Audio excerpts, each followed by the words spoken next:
Josemaría Escrivá is known as the saint of ordinary life. It was Escrivá who founded Opus Dei, meaning the work of God, on the principle that people can find God right in the middle of their everyday lives. Yo no he fundado el Opus Dei. El Opus Dei lo ha hecho, es cosa del Señor. Yo no he sido más que estorbo. ¿Está claro? Josemaría had a powerful vision that deep spirituality could infuse every aspect of people's lives, and they could love and serve God in their everyday work, with their families and in their friendships. Tú y yo debemos ser rebeldes de los otros, de los que dan soluciones. Soluciones de justicia y soluciones de caridad. Soluciones de cristiano. He was a priest who spent his life teaching ordinary people that living for God is not just for priests and nuns. Sed santos como es santo mi Padre Celestial. Y eso no lo dice solo a los que llevamos estas cosas, ¿eh? Dice a todos, a todos.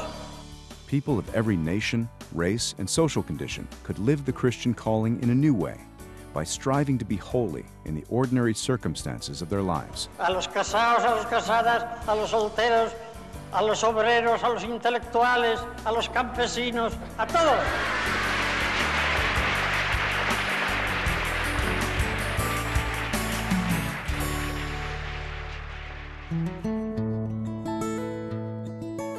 Josemaría Escrivá's openness to the will of God began at an early age. Born into a devoutly Catholic family, Josemaría would recite all his life the prayers his mother taught him. He suffered many hardships as a child. His 3 younger sisters died. His father's business collapsed, and the family had to move to another city where they struggled to get by. When he was 15, he began to sense that God had a special mission for him. He had dreamed of being an architect, but instead became a priest to be ready for whatever God was asking, praying fervently, "Lord, let me see what you want." During a retreat in Madrid, God showed him what he wanted. It was Opus Dei, a part of the Catholic Church that spreads the remarkable message that a person can find holiness in ordinary life. Father Josemaría would dedicate his whole life to developing Opus Dei. Whenever he was asked about what happened that day, he would simply respond, "I saw Opus Dei." But I think it's clear that from that very moment, he understood that ordinary Christians were called to holiness in their work and in the middle of the world, and that he was called to start an organization that would spread that message. The circumstances could not have been more challenging. Escrivá was a poor, unknown priest, no financial resources, helpers, or patrons. 1930s Spain was boiling with anti-clericalism. Priests were under attack. Churches and convents were burned. Nevertheless, relying on the power of prayer, he set out on a search for people who could understand his message and dedicate their lives to spreading it. Surrounded by political turmoil, which was often violent, Escrivá refused to take sides and taught his followers to understand pluralism and to love and respect freedom. Growth was slow. After 8 years, less than 20 people had joined Opus Dei.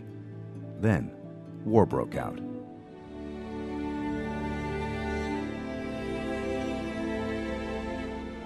The Spanish Civil War brought even fiercer religious persecution.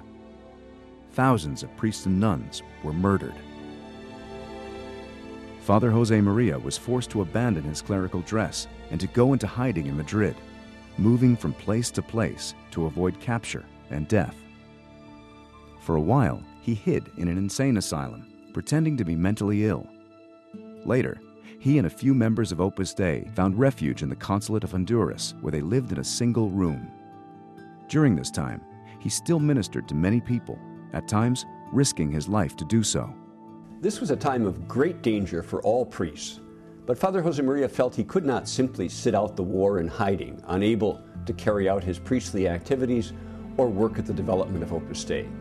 So he decided to try to escape to the nationalist zone where religious activities were permitted.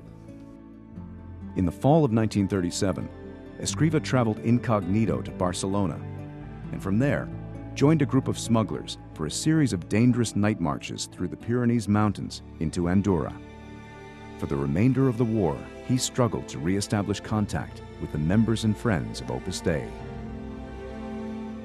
The Civil War left Spain destroyed. A few months later, the Nazis invaded Poland, beginning the Second World War that devastated Europe. Spain remained neutral, but suffered scarcity of food and extreme hardship. Despite the difficult conditions, Father Josemaría immediately resumed his activities in Madrid, and Opus Dei began to grow rapidly. It spread to other Spanish cities, and in 1944, 3 lay members, all engineers, became the first priests of Opus Dei. From the beginning, Escrivá had seen that Opus Dei would be for all people and for all time. In 1946, he traveled to Rome to seek Vatican approval so that international expansion could begin. He would live there for the rest of his life. By the mid-1970s, Opus Dei would be flourishing in over 30 countries on 6 continents. Father Josemaría wanted to personally teach members from all the new countries, so he oversaw the building of a large complex in Rome, where young members could gather and study Christian doctrine, and then return to their countries to spread it, along with the message of Opus Dei. He really threw himself into this battle of formation, as he called it. He spent hours and hours talking with his sons and daughters, and the optimism and confidence with which he did it was truly inspiring. Beginning in 1970, Father Josemaría made long catechetical trips where he would meet with large groups of Opus Dei members and their friends to strengthen them in their Christian faith. Es la santificación del trabajo, es decir, a cada cristiano, cualquiera que sea su oficio, que allí donde está puede y debe ser un buen hijo de Dios. On June 26, 1975, he died suddenly of a heart attack and was buried in the Church of Our Lady of Peace in the central headquarters of Opus Dei in Rome. Immediately, people around the world began to pray to him for all their needs. On October 6, 2002, before an enormous crowd in St. Peter's Square, Pope John Paul II declared him to be a saint, referring to him as the saint of ordinary life.